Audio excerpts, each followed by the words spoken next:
What happen कि हमारी market 2 बजे के बाद से अचानक से गिरने लगी।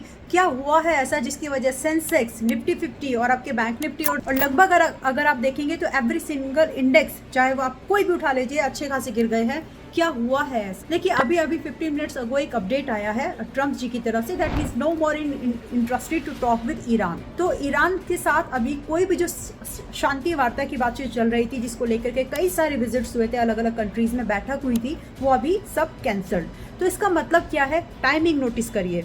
इस बार क्रूड वापस से अपने उस लो प्राइस के पास में जो कि प्री वॉर लेवल पे था। इनके ऊपर कई बार आरोप लग भी चुके हैं कि प्राइस फ्लक्चुएशन की वजह भी कई बार इन्होंने ये काम किए हैं, इस तरह के स्टेटमेंट्स दिए हैं। बट एक और टाइमिंग आप नोटिस करो, अभी अभी फ्यूनरल चल रहा है, मतलब विदाई चल रही है खेमनाई जी की। और आप देखिए ह्यूमन नेचर ऐसा होता है कि जब कभी भी हम किसी को एक अंतिम विदाई दे रहे होते हैं तो उस समय सेंटिमेंट्स बहुत हाई होते हैं। और इस समय इस तरह की कोई भी स्टेटमेंट आना दैट ईरानी people are sick and so, ये कहीं ना कहीं आपके सेंटिमेंट्स को, आपके इमोशंस को ट्रिगर करती है। और ये ट्रिगर्ड पॉइंट हो सकता है कि आगे एस्केलेशंस को बढ़ाए। बस ये एक नेगेटिव न्यूज़, ये एक नेगेटिव सेंटिमेंट जो मार्केट को हिट कर गया है, जिसकी वजह से इतनी गिरावट आज की मार्केट में हम देख पाए। लेकिन एक और चीज़ आपको ध्यान में रखना है, ये वेस्ट नहीं हुआ। ऑफकोर्स जो पोर्टफोलियो वाले स्टॉक्स हैं उनमें तो फ्लक्चुएशन अभी आएगी ही, लेकिन फ्रॉम द ट्रेडिंग पर्सपेक्टिव ये तीनों ट्रेड आप हमारे देख सकते हैं जो हमने इंडेक्स में किए, मिड कैप में, निफ्टी 50 में और सेंसेक्स में। इसके साथ क्रूड का ये ट्रेड देखो जो हमने अपने मेंबर्स को अभी बाय कराया था आज ही। और आज सुबह पब्लिकली भी मैंने आपको यूट्यूब पर बोला था कि मैं क्रूड में लॉन्ग व्यू है मेरा। मैं यहाँ से एक अपसाइड मूवमेंट देख रही हूँ। क्रूड में जुलाई फ्यूचर 7050 का टारगेट दिया था, लगभग 300 पॉइंट का मूवमेंट वहाँ पर आ चुका है। और क्रूड का ये वाला ऑप्शन ट्रेड जो मेंबर को कमोडिटी चैनल में दिया था, इसका भी टारगेट 155 से लेकर के 300 प्लस आ चुका है। आगे क्या? अब आप ये एक्सपेक्ट करिए कि आपका इंडिया विक्स बढ़ गया है। आपकी इंडिया विक्स में वोलेटिलिटी को इंडिकेट करता है। और मैंने आपको एक ट्रिक दी थी पिछली बार, पुराने वीडियोस देखेंगे समझ में आ जाएगा, how to gauge market with India VIX. तो उस वीडियो को ज़रूर देखिएगा। अब इन सब चीज़ों को ध्यान में रखते हुए ये वाला निफ्टी का ट्रेड मैंने मेंबर्स को आज दिया था कि महीने भर का व्यू लेके जाओ, आराम से पैसा लगाओ, इसमें पैसा बन सकता है। तो इसकी कॉस्ट से लगभग 550-700 रुपये प्लस का पॉइंट का टारगेट टोटल हमको यहाँ पर दिख गया है। अब आगे करें क्या?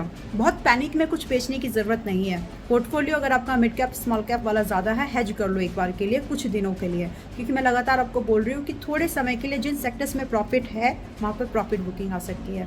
That's all. बाकी कई सारे काउंटर्स पे आपको बताया था कि ट्रेडिंग के साथ ही काम करिए, उनमें काम करते रहिए। आज की इस मार्केट में भी जहाँ पर सब कुछ इतना ख़राब है, फिर भी कुछ ऐसे काउंटर जैसे कि यूनिकैम लेबोरेटरीज, जैसे कि शेयर इंडिया, ये कुछ ऐसे काउंटर्स हैं जो आपकी BLA अंबाला ने आपको रेकमेंड किए थे and worked out really well.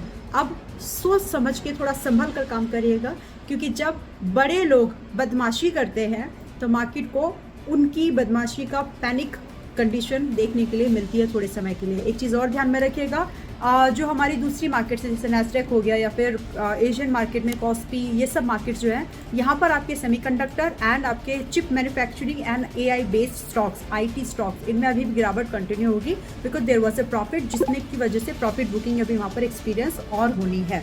To be specific, मैं और एक्सपेक्ट कर रही हूँ कि कॉस्पी आपका 10 से 15% और टूटेगा, उसके बाद कहीं जाकर के संभल कर रिवाइव कर पाएगा।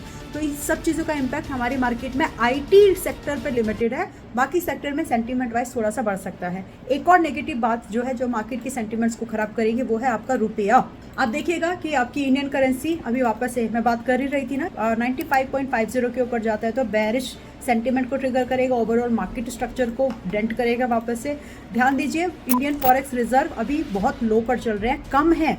और इस केस में अगर आपकी इंडियन करेंसी 95.50 के ऊपर सस्टेन होने लगी, इसका मतलब है कि 100 की तैयारी में जा रहा है। अब वो 100 आपका अगस्त तक आएगा कि अक्टूबर तक, वो देखने वाली बात है। कितने स्ट्रेंथ होगा आपका US डॉलर, उसके ऊपर डिपेंड करेगा, बट बात तो आगे निकल जाएगी फिर।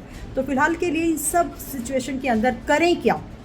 डरे मत, रिस्क को मैनेज करिए, पोर्टफोलियो को वाइजली हैंडल करो, देखो पोर्टफोलियो में क्या है कितना है, उसके हिसाब से उसमें अपने वेटेज को आप डिसाइड कर सकते हैं। हो सके तो हेजिंग करके चलो कुछ दिनों के हिसाब से।